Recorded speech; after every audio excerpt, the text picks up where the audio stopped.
Hey guys, we're back again, breaking down another day of trading. So, sitting down first thing in the morning, looking at the overall market sentiment. Obviously, everything is in a downtrend right now with the S&P 500, with tariffs and holidays and whatever else may be coming on. So, we knew that today may be another slower day of trading. However, we did have a couple of stocks yesterday that did have a couple big pops, and the day before as well. So there's a chance in the small cap market that we may be able to get some pretty decent moves. Looking at the our charts when we first got up this morning, we actually had one stock that was up over 100%, and it was SNOA. SNOA, let's see if it loads. 1 second. SNOA actually ended up making a majority of its move, if not all of its move, before 7 o'clock. So we did not get any trades on that.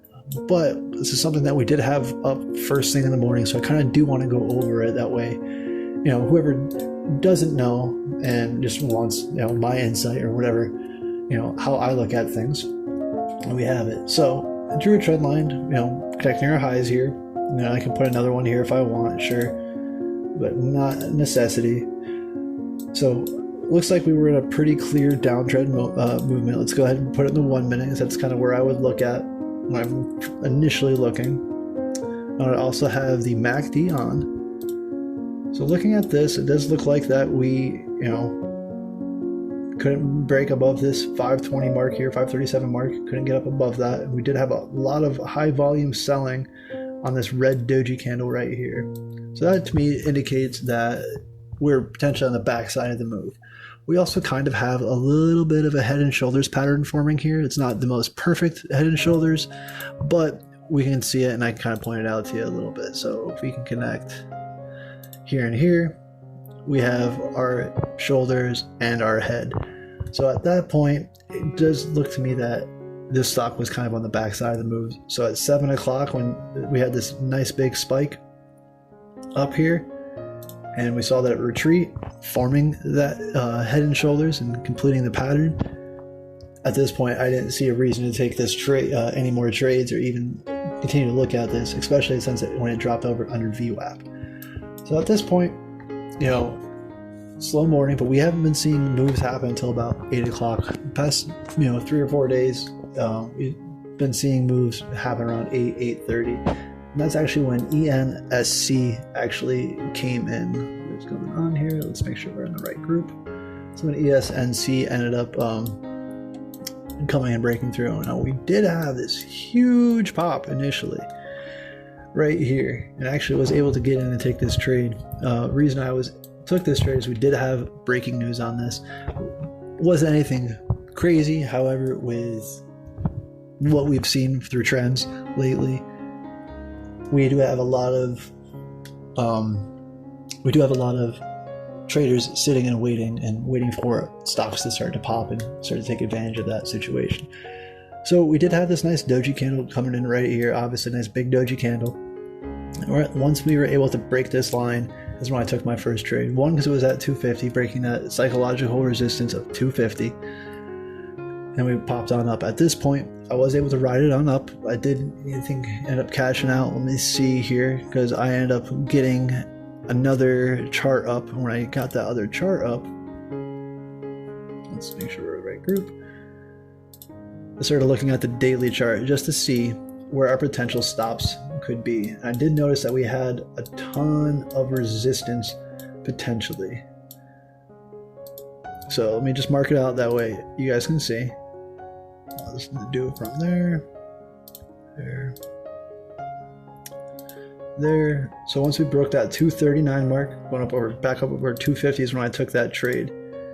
Now we did have potential resistance at 256, and that's kind of what I was worried about. However, I did notice once we got up over that 256, 270 mark, we did start to get opened up a little bit. All right, let's see. When we started getting opened up, this is when we started to make our moves. So one more. All right, perfect. Now that we have everything marked out that happened through the day, we can go back and see exactly where my trades were and everything like that. Okay. So this is what we were looking at for the daily chart this morning. So once we took this pop over 250, I was hoping that we could accelerate to at least 314. I did not think that we were actually going to go up above that and raise higher. So I believe I did get out right at that 316, 314 mark. And I did just take a little bit of profit off the table. Wasn't sure if we were going to hold up over 3. And, it was a good trade. Looking at the 10-second chart, let's see what else we had at that point in time, see if there's any other entries we could have found. I'd like to trade off the 1 minute time frame here. So that was really the only entry, was off of that point right there, breaking up over 250, like I said. And once we were able to hold that point. So we could have taken the trade there, or we could have taken the trade as it was holding and breaking through this level at 283 as well. Those are really the only two entries that I saw on this first leg up in the very beginning of the move. So let's go back to the minute chart and see what else we saw for the rest of this trading session here. So looking at this is kind of when we started to see a little bit of hesitation. So right here we did have a big red doji candle with a similar volume to our big green candles that we've had. So right here we started to have a little bit of resistance popping up. So my next little point of attention there was about 410. So knew we had that stop at 410, knew that our MACD was still open. Histogram was going down a little bit, but we were still open on the MACD. And as we were opening up back on this MACD, we started to break back up over this 1 minute candle at 342 to about, to about 4. So what ended up happening is once we were able to break through this 390 mark for the retest of 4, this is when I took my next trade. Is once we took that trade here, broke these two levels of resistance, I was hoping that we could, potentially get a move again over 4 and try it again. And that's when we did get that nice little spike and ran up over it. So we had this 2 tries, a third try we were to break, then immediately rejected. However, with this influx of volume is why I took that trade. No, we still have a topping tail here, and once again started getting a little wary. I hopped out of that trade, just to ensure that I'm not getting stuck. My last trade that I took was on this curl. Now we had this nice little curl going up here, kind of my same thought process that we had on this original, the second trade here that we took right at the 812 mark. Now, the MACD was negative, yes. However, when this was happening, we did have the 5 minutes. So let me get another chart up. That way you can see exactly, or let's just go and change this. No, I'll get another chart up. So, what I saw was the 5 minute chart. Let's see here, where was this? This was at about 825. So let's go to 825. Let's make sure we have the right stock up first. Okay. So right here at 825, what I saw was that this was the first 5 minute candle to make a new high. So I wanted to ensure that right here, this little bugger. So we had 1, 2, 3 candles, a pullback, a consolidation period, and then as we were through that consolidation period, we started to break this high of 450 and up over 5. So this is where my next trade took place. Normally I wouldn't trade against the MACD. However, with this 5 minute candle right here making that new high, seeing our resistance levels of 450 and us going up and breaking through that, potentially going up over and into our next spot of resistance, which would have been at 490, which we ended up breaking through and then retreating back to, is when I took my profit. So what I did today, which I do every day, it's pretty simple. I used the 1 minute, the 5 minute, 10-second charts to trade on, and then use my daily chart to see where my levels are of resistance, daily levels of resistance. So at this point in time, looking at the chart, I did see, once again, another head and shoulders forming. So it does look like we have the shoulder here, a shoulder here, with a high top head. So that being said, I figured we would get onto the backside of the trade.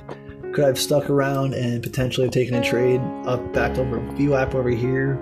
Sure. However, with it being super condensedly traded right in this area, having higher volume red candles than green candles, not really something I wanted to trade in. All right. So that was pretty much it for ENSC, and we had one more stock, and that last stock was actually pulled up. It was AREB. So AREB, we did end up having a pretty decent rally. So AREB, we did end up having a pop a little bit later, and off of some news, nothing crazy, and trades that we took were right here. We were able to get up over that 259 mark and go on up. However, we're looking at the daily chart, we did have a little bit of a gap here that we could potentially fill. So we had a spot at 298 that could have been resistance, and then yesterday's high, which was 260. And that's why I took that trade up over 258. 258 up over 2, hopefully to get to 3, which is right where we got, right to this $3 mark, and then started having resistance. And all right, so that's what I ended up doing. I took this trade going up over right here and all the way up to $3. So nothing too crazy, a 42-cent move, but it worked and it was wonderful. I'll take those little 42-cent winners any day. All right, after that, the morning ended up getting pretty quiet. Didn't really see too much moving that I liked. I did want to put some trend lines here just to kind of show you what I was looking at. Obviously we got up to about 376. We got up to about there, which is great. However, we were unable to break that $4 mark.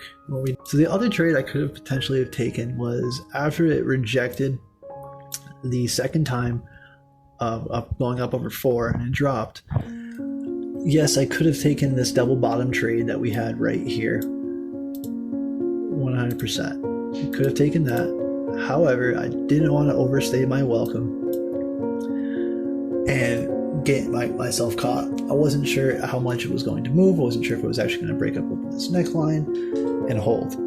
In retrospect, I'm glad I didn't, because it did not end up holding up over that line at that point in time. It did come back down. I could have taken a small profit up top here, absolutely. However, it did retreat, and even though it is currently trying to go back up and over that, which it did hit up 4 again, and it came right back down. This is not a trade that I'm willing to risk and take right now, with it being potentially on the backside of the move with this big red candle here. I didn't want to risk it. I've already made a couple good trades today, and that ended up working out. And in a market like this right now, it being a little bit slower, I'll take what I can get and not overstay my welcome. But besides that, I didn't really see too much that ended up striking my fancy. We do have EPWK moving up right this second. Let's see here. However, it does look like it's a recent IPO. I don't do too well with those. I'm not gonna stick around to find out, and hopefully this goes up. With no news either. So not something I'm really looking for. But besides that, that was pretty much our day of trading. We kept it simple. We didn't overstay our welcome. We've looked at what we had and we took advantage of it. Our big winner today was ESNC. At 8 o'clock, we had this nice big move, and we took advantage of that. This is the big thing about doing your due diligence, and being quick definitely helps, obviously, but not overstaying your welcome and thinking your process through. Because one thing that saved me on this trade was making sure that I did my due diligence. Like I say every time, do your due diligence, is to go through, mark out our key points of resistance on our daily chart to see where we potentially find resistance at throughout our day. And that's what we ended up doing. We took a stock that was high moving and found our points of resistance on the daily chart and followed those through. And a lot of times we were right. So we got out a little early.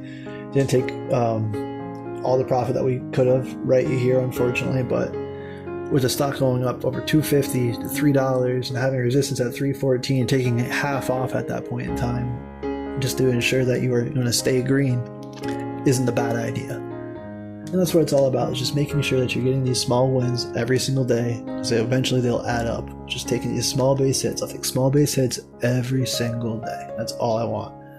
But anyway, guys, that's it. Nice, simple day of trading. Didn't overcomplicate it.